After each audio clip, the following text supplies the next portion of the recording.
আরেকটা বিষয় আপনাদের মনে রাখতে হবে, এটা গৌর গোবিন্দের বাংলাদেশ নয়, এটা শাহজালালের বাংলাদেশ, এটা শাহপরানের বাংলাদেশ, এটা আল্লামা সাইদির স্বপ্নের বাংলাদেশ। আসসালামু আলাইকুম গাইস, আশা করি ভালো আছেন। আপনারা জানেন গাইবান্ধাতে একটা মূর্তির নির্মাণ কাজ চলছিল, তো যেভাবেই হোক বন্ধ করা হয়েছে মূর্তির কাজটা। তো সেখানে সংখ্যালঘু হিন্দুরা বলছে যে যারা এই মূর্তি মানতে পারবে না তারা বাংলাদেশ ত্যাগ করবে। দেখছেন কত বড় সাহস। আসলে যারা বলছে তাদের পাওয়ারটা কি, তাদের পাওয়ার কোত্থেকে আসে? বাংলাদেশে যেখানে 95% মুসলিম, সেই মুসলিমদেরকে বাংলাদেশ ত্যাগ করতে বলতেছে কারা? বাংলাদেশে থেকেই। আপনি একটা কথা মাথায় রাখবেন, যারা এই বক্তব্য দিয়েছেন, আমাদের বাংলাদেশ যদি ক্ষিপ্ত হয়ে, বাংলাদেশের মুসলিম যদি ক্ষিপ্ত হয়ে আপনাদের সংখ্যালঘুর উপরে আক্রমণ করে, 1 মিনিটও টিকতে পারবেন না। সুতরাং এরকম বক্তব্য প্রত্যাহার করতে হবে, জনসম্মুখে মুসলিমদের কাছে মাপ চাইতে হবে। তারা কিভাবে সাহস পায়? আপনারা কিভাবে সাহস পান? কিভাবে সাহস পায় তারা? মনে রাখবেন, আমরা মুসলিমরা যদি একবার ক্ষিপ্ত হয়ে মাঠে নামি, তাহলে আপনারা 1 মিনিটও টিকতে পারবেন না। বাংলাদেশের মাটিতে যেখানে 95% মুসলিম, সেইখানে মূর্তি নির্মাণ কাজ করবেন, সেটা বাধা দেওয়ার প্রেক্ষিতে আবার মুসলিমদেরকে তাড়িয়ে দিবেন? মুসলিমদেরকে তাড়িয়ে দিবে? কি সাহস! কার কথা মতো চলছে কথা? ভারতের কথা মতো। ভারতের কথা মতো এই বক্তব্য দিচ্ছে, যাদের একটু ক্ষমতা আছে তারাই বক্তব্য দিচ্ছে। কিন্তু বাংলাদেশের মুসলিমরা যদি ক্ষিপ্ত হয়ে আপনাদের সংখ্যালঘুর উপরে আক্রমণ করে, আপনাদের টেকার ক্ষমতা নাই, ভারতে পালিয়ে যেতে হবে। সুতরাং এরকম বক্তব্য থেকে সাবধান।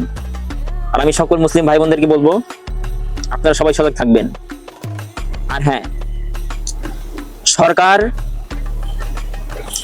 বাংলাদেশের হিন্দুদের মন্দিরে আরো 100টা মূর্তি বানিয়ে দিক, তাতে আমার কোনো আপত্তি নেই। কিন্তু এই 95% মুসলিম কান্ট্রিতে রাজপথে কোনো বিশাল আকারের মূর্তি নির্মাণ হবে না, হবে না, হবে না। নেক্সট টাইম এই মূর্তি নির্মাণের কাজের ব্যাপারে যদি কোনো বিষয়ে তারা আবার কাজ শুরু করতে চায়, ইনশাল্লাহ আবার মাঠে নামবো।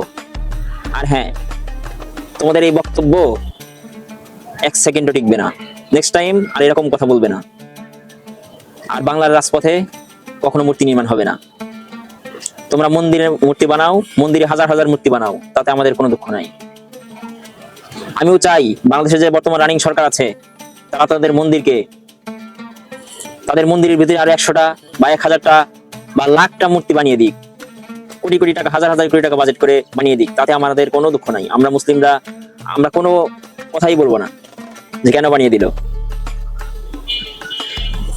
কিন্তু বাংলাদেশের মাটিতে রাজপথে কখনো এত বিশাল মূর্তি নির্মাণ কাজ করতে দেওয়া হবে না, হবে না, হবে না, ইনশাআল্লাহ। আরেকটা বিষয় আপনাদের মনে রাখতে হবে,